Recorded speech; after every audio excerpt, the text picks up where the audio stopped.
Hi guys, so it's time for pickups. It's so exciting to do pickups. I love it. So it's been a couple of months, 2-3 months since I did a pickups, and I haven't bought that much stuff, but I have been on a little bit of a big box tip at the moment. So big box Amiga games and PC games, and I've got a couple of little random bits to show you. Some records, some Vectrex stuff, this, that and the other. First thing to show you is this awesome Speedball t-shirt.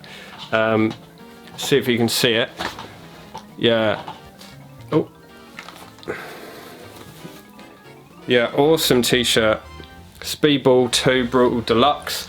And that is from 7 Squared, that t-shirt. And they've got some really cool Bitmap Brothers and like Toe Jam and Earl and old retro t-shirts. But if you want to go and check them out, there's a link in the description and you can use the code on a retro tip to get 10% off your order. So yeah, head on over and get some of the t-shirts, and I think every 10 times someone uses that code or something, I get a free t-shirt, which is very nice.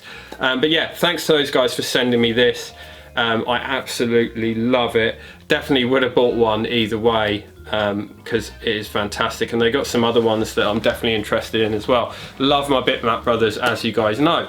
So let's start with the Vectrex stuff, and we'll do some big box stuff, and then I've got something really special to show you at the end, which I am absolutely thrilled to have.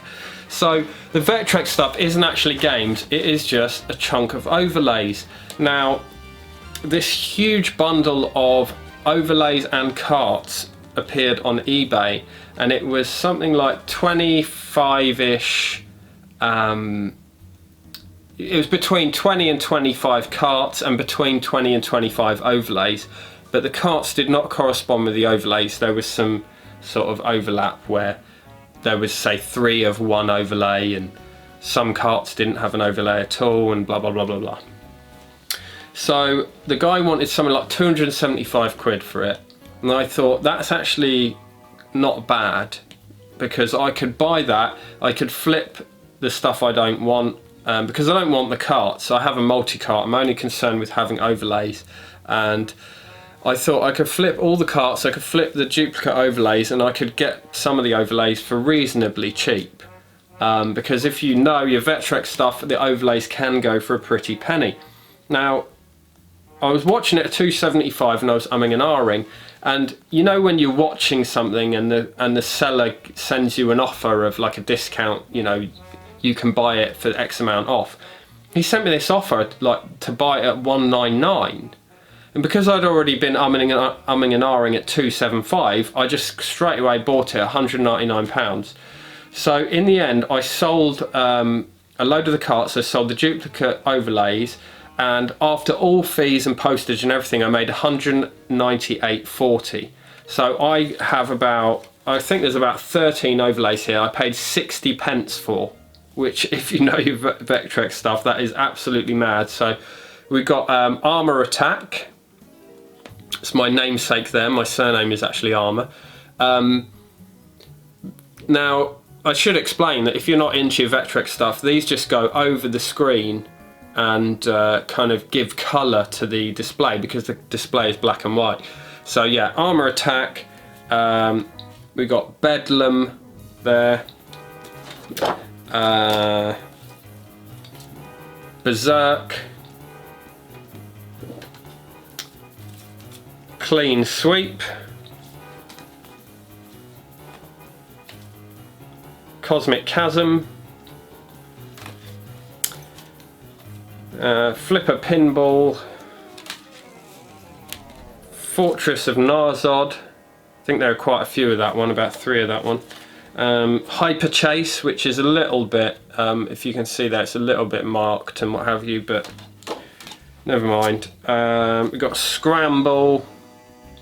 Some of them they were duplicates and I just kept the best one. We've got Space Wars there. We've got Spike. Then we have Starhawk and Web Warp. Now the only overlay I had prior to this was what's it called? The one that's like Star Trek. Starship, yeah, which I think also came out as Star Trek. So what's that? 1, 2, 3, 4, 5, 6, 7, 8, 9, 10, 11, 12, 13 overlays for 60p. Thank you very much. Lovely. I've also got some other cool Vectrex stuff to show, but I'm going to show those in its own video. I think they kind of deserve their own video. Another little cool thing I got, now I got this at the RectCon, whenever that was. It was ages ago. I went up with and met up with Sinisteve there, and RectCon, it's organised by the Amiga lads and their little computer club. But bumped into the guy from Monster Joysticks, and he was just walking around with this, and he was talking to someone that I knew, possibly Neil from Retro Man Cave. And we were chatting, and the guy came up and he was fiddling with this, and I said, is that a BBC Micro joystick converter? And he said, yeah. And I was like, just sell me one. Oh my god, I've been after one for ages. And he only wanted $6.99 for it or something. But essentially what this does is it allows you to use like Mega Drive or Atari joysticks and pads on a BBC Micro. Now, if you're a BBC Micro veteran, you know that it's very difficult to get any kind of joystick for the BBC, and it's impossible to get a good one. So I can't see how much I'll use it, because I do, for the most part, prefer using the keyboard for the BBC, but it's very, very nice to have the option of having a couple of controllers, isn't it? So that's awesome. So just show you this quickly. I got this at Play Blackpool. This is my one and only purchase now, the Brawler 64. So I've been umming and ahhing about buying one of these for a while, but it was kind of cost prohibitive because you had to import them from the US, and by the time all the import duty and the postage and everything, it just didn't make it worthwhile. This guy at the expo had them up for 30 quid, so I said, would you do two for 50? So Paul and I got one each for 25 quid. I'll get it out to show you because it's rather exciting. It's I mean, I think it was designed with fighters in mind, but there's quite a few games that I'm keen to actually try this out on, like stuff like Diddy Kong Racing, like the racing games that I really love. I'm really excited to try it out on that. So that's what it looks like. The lighting in here isn't very good, is it? But yeah, it's like a smoke black kind of grey colour. They had loads of colours, orange, green, purple, but this is the one that I really liked. And it feels really nice. I haven't tried it out yet, but I might try it out this afternoon. But yeah, chuffed to get that. So we'll give that a go and see how it goes. So big box pickups, been buying loads of big box stuff for the Amiga and PC. Now I have to try and remember how much I paid for all this stuff, which I'm probably going to struggle with, bar a couple of them. So first one is SimCity. So really nice condition. It's like the small box style, but there's various box arts for SimCity, and I really wanted this like original style box art, and I think it looks fantastic. It looks really kind of it looks kind of like the art style is kind of like a newspaper comic, if that makes sense. It always kind of stuck with me, that artwork, and loved SimCity and the Amiga. Great to get this game, and in really nice condition. I can't remember how much I paid, but it was probably about a tenner or so on eBay. This one, I ended up with two of these. Now, I think I showed it in my last pickups. I bought a copy of Lemmings on the Amiga, but it ended up having pen on the back and it was a bit wrecked, but got this one, and this one is mint. Absolutely mint, really nice. And Lemmings, one of those games that everybody knows. I think Lemmings is the most ported game of all time, but it started on the Amiga, one of those franchises that started on the Amiga and eventually was ported to everything under the sun, along with another game that I'm going to show you which started on the Amiga and has been ported many times. But there's, yeah, absolutely fantastic condition. I think that was 10-15 quid I paid. I've been looking for a really mint one for ages, and yeah, happy with that. This one, I don't remember how much I paid, but it was probably like under a tenner. I was surprised how little this goes for actually, and it's the original Command and Conquer on PC. Now, huge fan of this game, absolutely played this game to death. Big fan of Westwood Studios in general, and have a copy of Doom 2 for the Amiga up there, so had to have Command and Conquer up there in the on the big box shelf. And I've now got 4 shelves for big box games, so I'm just loving having them on display, because there's nothing quite as nostalgic to me as the big box Amiga and PC games, I think. Now, the next 2 I've been after for ages, and I've been looking at safe searches and trying to find them, but it was a real struggle. And in the end, our good mate Sinisteve hooked me up with these 2 that he got in a bundle. So we got Speedball 2, which I'm told only came in this kind of small big box version, but really nice condition. One of my favourite games on the Amiga, Bitmap Brothers, again, repping the t-shirt obviously, which is very appropriate, I just realised. But yeah, chuffed to get that in nice condition for the Amiga. And the other game Steve gave me was Chaos Engine, which I've been after for ages, which is just really nice nick. A little bit of wear on the back, but not too bad. Yet again, another Bitmap Brothers game, so a bit of a Bitmap Brothers theme there. And Steve did me these for an absolute bargain price. It's got all the gubbins in there with the, the character cards and all that jazz in there. So yeah, chuffed to have those 2, and thanks again Steve, just really good price you gave me there. Now this one is a classic big box PC game. I did get this a while back off Duncan Golden Age Gamer in a big bundle of PC stuff, but I ended up selling this one on, and then I always regretted it. So I've been looking to pick one up at a good price. I ended up buying 2 for about 25 quid each. Now, I think, which one did I keep? The floppy? Yeah. So I got a PC one, PC CD one, and then I got the floppy, and that is Hexen, and that is published by id Software, and it was developed by Raven, wasn't it? So I think from what I know, when I went to see John Romero talk, they didn't have much involvement with Hexen. id were very much hands off with Hexen. But what resulted was an absolutely fantastic fantasy first-person shooter. One of my favourites back in the day. Now, I think it's called Beyond Heretic, because Heretic was the first one, and then they released Hexen Beyond Heretic. I love both of those games. I would very much like to get Heretic up there on the shelf as well. But yeah, it's kind of it's kind of Doom with a fantasy theme, and it is fantastic.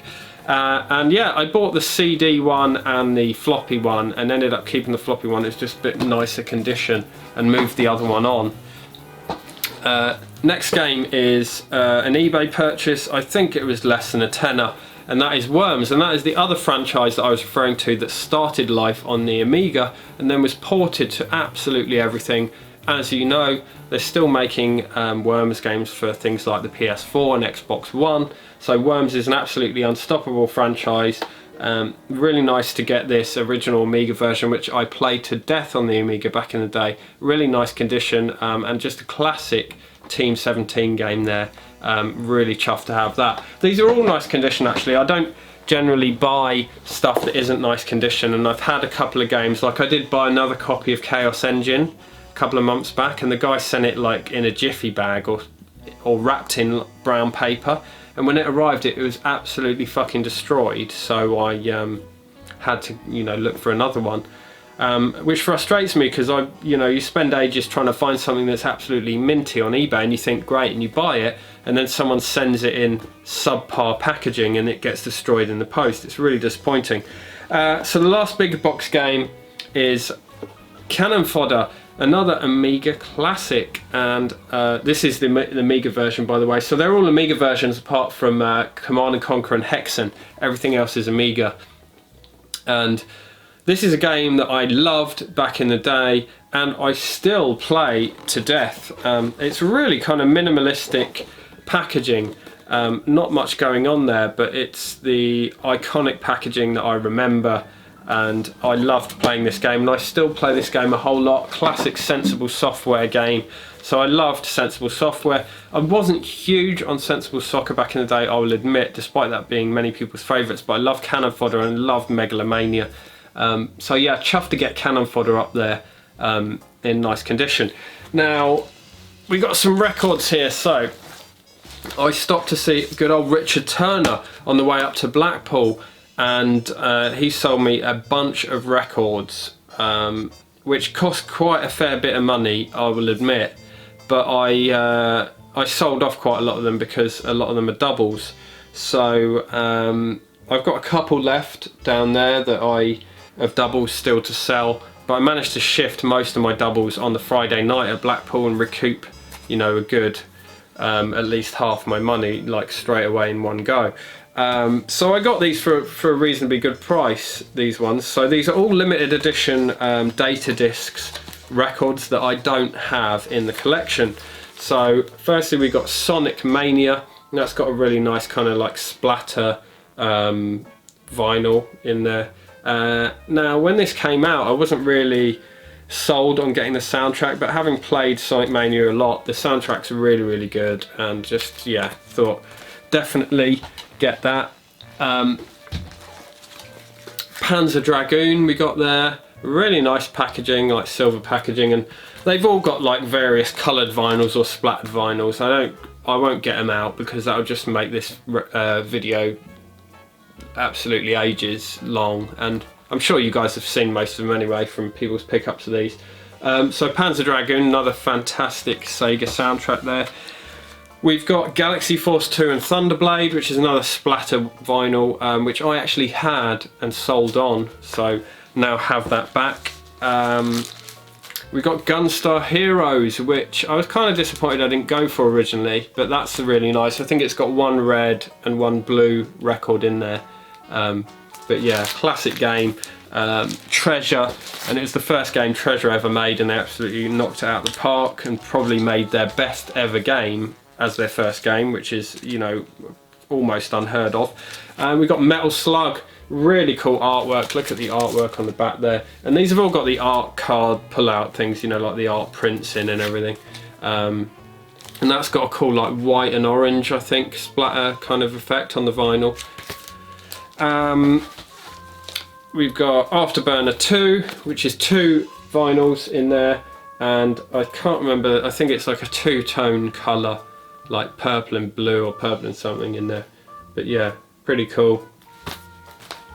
And then we've got this one, which makes me feel a bit sick looking at it. It's like a lenticular cover. Now, it probably won't come across on camera, but it's like a 3D cover, and this is Space Harrier. And yeah, it kind of makes me feel a bit ill looking at it because it's all weird and 3D, but it does look really cool. It's a really cool effect. And I think, yeah, I think that's some kind of weird coloured record as well. But yeah, cool to get those. Just a bunch of video game soundtrack records kind of knocked out in one hit there, and partly to help Richard out because I know he didn't want to sell them online or eBay, and he wanted to sell them in person, so I just bought everything he had in one lump and then just sold on the ones I didn't need. So thanks again, Richard, and good to see you. So I think that is it, guys, for stuff I kind of want to show in this pickups, apart from one very special little thing that I'm going to show you, and I'm going to move the camera for that.